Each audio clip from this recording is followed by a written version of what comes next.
In today's tech video, we are going to unbox and get this TV set up right here. This is the Samsung Neo QLED, the QN90A.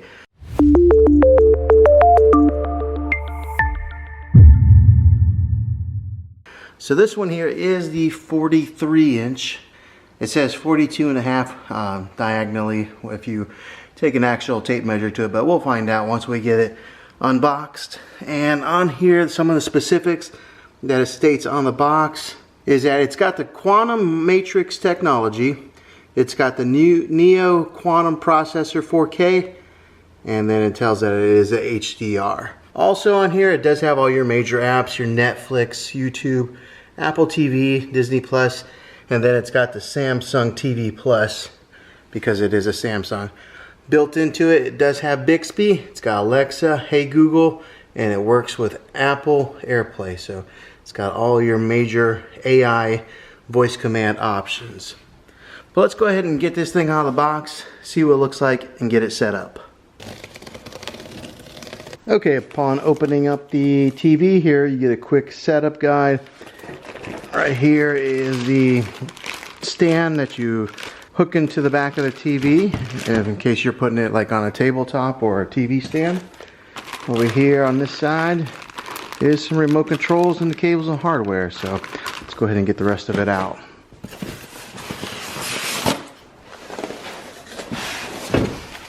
Okay, once you get everything out of the box, this is what you get.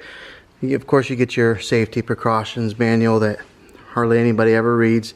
Right here is an instructional for your remote control, your user manual.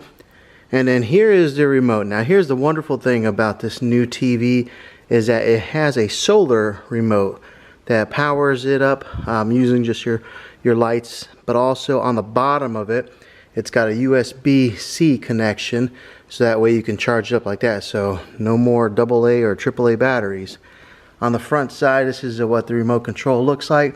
Your power button, some preset buttons. It's got the voice command there, your back, your home button, a directional pad with a wheel or with like a circle. You press in the middle also to hit select. It's got a nice feel to it. Looks like it's got a little bit of charge already when you do get it. Here is a Netflix button, Prime Video, and Samsung TV Plus. Power cable, and then this is the stand that connects into that stand. There's the hardware. This stand, boy, it's got some weight to it, which it probably should because it is a center stand holding up the TV. But here is the TV itself. Let's go ahead and unveil the TV, see what it looks like. Alright, and this is always the fun part, is unwrapping the package. For all you ASMR lovers. Okay, on the bottom side there is some Samsung branding, but other than that, the bezel is very, very thin. Nice black screen. Talks about the energy guide there, saving some yearly costs. But that's a nice looking black screen just right off the bat. Let's go ahead and get this thing assembled and let's start the setup process. Okay, when assembling the base, you just take your plastic piece here, make sure you have it positioned the correct way from front to back, like so. You just set it on there, and then there's 4 screw holes right here to attach this plastic piece onto this heavy metal base. Okay, now that this base part is assembled here, we'll connect it into the back of the TV, and it's as simple as, it's hard to do this one-handed, but plug it in like that to the slots given. Now take 4 screws and attach them here. Okay, next up we'll take our power cable, plug it in right here. Now the great thing about this TV here is it does have these lines here, so once you attach your power cable, you can then feed the line right here for some cable management and then plug it into your wall. Okay, once you have it all assembled, let's take a look at some of the ports that this TV does offer. And right here it does have 2 USB ports on the back. It's got 4 HDMI ports, with the third one being the eARC HDMI. And then it's got your LAN cable in case you want to run an Ethernet cable in there direct. It's got an X-Link port, and then an antenna in case you want to plug in an antenna. So that is what this TV offers on the back side. Okay, once you get it all hooked up and the stand put on and cables plugged in, this is what it looks like when it's all set up. It's a beautiful looking TV. The bezels are, geez, borderless pretty much. The branding is very subtle. It's got that black matte finish on there. The stand is a center stand. But yeah, that's a nice looking black screen. But let's go ahead and turn it on and get it set up. Okay, sorry about the light reflecting in the background here. This is in my office and, well, it's got a lot of bright light. But that does take me to this point. The reason that I went with the Neo QLED instead of an OLED display is because I do have a lot of natural light coming into the room here. An OLED would not reflect the light as well as the Neo QLED does. So that's just a little bit of point of reference. Alright, so we'll get the remote control. We'll turn it on for the very first time. Hello. Experience the extraordinary with your Samsung screen. Two simple options. How would you like to get started? Choose one. To use the accessibility function, simply press and hold the volume button.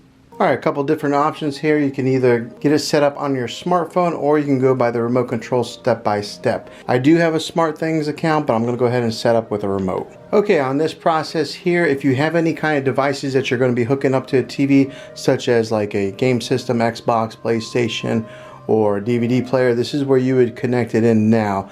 And the great thing is, a lot of times, Samsung will automatically recognize what kind of device it is, and then it'll define that in the settings. Now I do have a PlayStation hooked up, and it did recognize that it was on the fourth one there, and it said connected on the eARC, and so we'll go ahead and click on the Start Auto Setup. Alright, it'll search for your Wi-Fi network. Alright, most people probably go with the wireless Wi-Fi right here, or you can connect it with your Ethernet cable direct in for the fastest connection. Okay, once your wireless connection is successful, you have to go through the terms and conditions here. You can just click on Agree All and then OK. And at this point, it'll go ahead and update any kind of updates that it has to get it all up to date. Alright, so for my latest software update, it's going to take, looks like about 14 minutes, but we'll go ahead and skip forward to the next step. Okay, after it updates, it'll take you to this screen here to make the most of your screen with your Samsung account. If you don't have a Samsung account, you create one here, or if you have an existing one, just log in right here. Okay, now it'll take you to this screen here where you can select which voice assistant you want, and this is all based on preference. If you like Bixby, you select there. If you like the Amazon Alexa, you go there, or if you use Google Assistant, you can select that one. Myself, I'm a fan of the Amazon Alexa, so I'm going to go ahead and use that. Okay, once you do log into your Amazon account here, you can control your TV hands-free by initialing the wake-up call to Alexa and pressing the home or the microphone icon on the top of the remote. Okay, at this time here, you can select some of your favorite apps, so that way it downloads them onto the home screen. Right here, it's offering the Prime Video and the Hulu.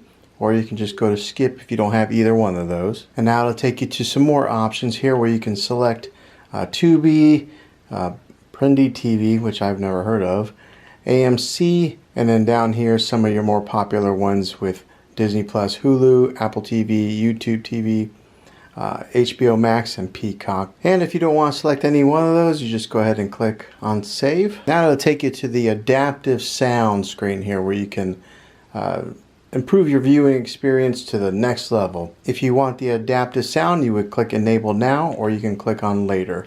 I'm going to go ahead and enable it.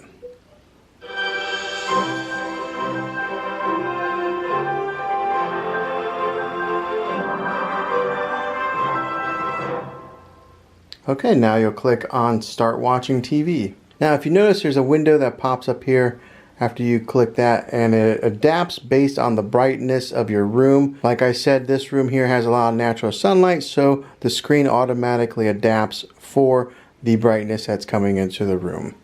As it gets evening and darker, this will get a little bit brighter, enabling you to watch the content in a dark environment. Okay, this is basically what your home screen looks like once you get it all up and running. On the bottom here are all the apps that are preloaded for me that I did not select, so I didn't request any specific apps. This is what it automatically put on. So what you would do is you would then sign into each individual app if you are subscribed and paying for that particular network. Okay, the one great thing that Samsung does offer is that Samsung TV Plus app right there that I have selected, and there's a lot of free movies and TV shows that come with that app. So that's another reason why I went with Samsung instead of one of the other brands. Is the Samsung TV Plus app is actually a very good app, and the best part about it is that it's free. Alright, so you can click down here and then it'll pitch some type of other content to you. If you're a Paramount TV Plus subscriber, it'll give you the option to try it here. You just scroll down, there's free movies, and they have different tiers based on whatever you might be interested in, like something that's trending or recently added movies here, free TV shows here, Black History Month, mystery movies for $4, movies and TV shows for your kids, action, horror, drama, comedies, popular searches. So what I have found with a lot of these shows is that they are free, you get to watch them, but they do have like a spot where they'll insert commercials from time to time. Yeah, it's free, but you do got to watch a little bit of commercials, but it's nothing like cable TV or antenna TV where you get so many commercials. Okay, so this is the setup and unboxing of this Samsung TV here. Hopefully this video was helpful for you. If it was, go ahead and click a thumbs up on it. Go ahead and subscribe to my channel. I make tech videos all the time, and I would love to have you back in the next one. Take care.